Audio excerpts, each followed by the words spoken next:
দুই দিনের দুনিয়া। আসসালামু আলাইকুম ও রহমতুল্লাহ। সুপ্রিয় দর্শক, দুই দিনের এই দুনিয়া আজ কিংবা কাল ছেড়ে যেতেই হবে। আমি মারা যাওয়ার পর আমার নিকট আত্মীয় স্বজন 2-4 দিন মনে রাখবে, স্মৃতিচারণ করবে। কোনো ভালো কাজ রেখে যেতে না পারলে কবরে শুয়ে কিছুই পাবো না। আর দুনিয়ায় থাকতে যা করে গিয়েছি তাই সাথী হবে। কিন্তু মারা যাওয়ার পরেও যদি কবরে শুয়ে কিছু পাওয়া যেত তাহলে কতই না ভালো হতো।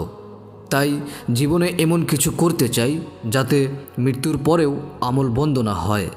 আল্লাহ তাআলা আমাদের সবাইকে তৌফিক দান করুন। আমিন।